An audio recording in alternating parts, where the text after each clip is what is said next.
Voyons ensemble comment remplacer le solénoïde de commande du TGV ou turbocompresseur à géométrie variable sur un moteur Ford Powerstroke de 6 litres.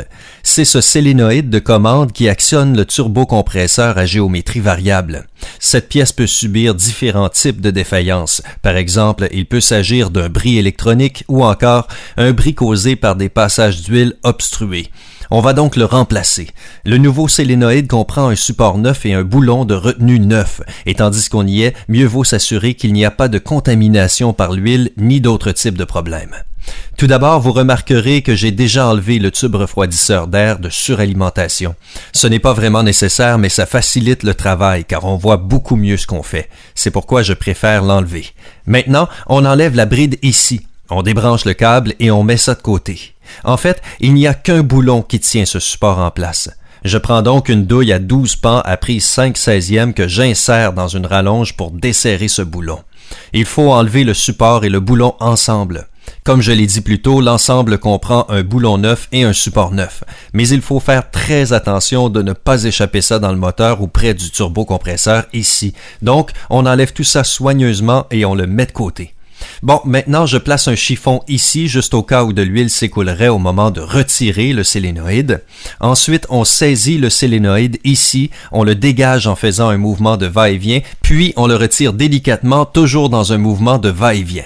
Maintenant, on examine le vieux solénoïde et, comme on peut le constater, il est vraiment propre.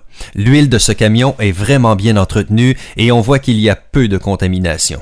On remarque une toute petite accumulation à l'extrémité, mais rien de bien grave. Maintenant, on prend le nouveau solénoïde de commande, puis on prend un peu d'huile moteur dans le passage ici. Avec cette huile, on lubrifie les joints toriques du solénoïde neuf. Si c'est nécessaire, vous pouvez prendre de l'huile moteur fraîche, mais assurez-vous de bien lubrifier ces joints toriques. Ensuite, on glisse le solénoïde de commande dans le turbocompresseur. On appuie encore un peu pour s'assurer qu'il s'enclenche en place comme il faut, que les joints toriques ont aussi une bonne assise, puis on glisse le nouveau support sur le solénoïde comme ceci. Comme on le voit, le support s'emboîte parfaitement sur le solénoïde. Parfois, il faut tourner le solénoïde juste un peu. Ensuite, je reprends ma douille et le boulon neuf que j'installe en place ici. J'appuie un peu plus avec la main, puis j'insère le boulon avec la clé à cliquet. Assurez-vous de faire une installation appropriée et de serrer correctement le boulon.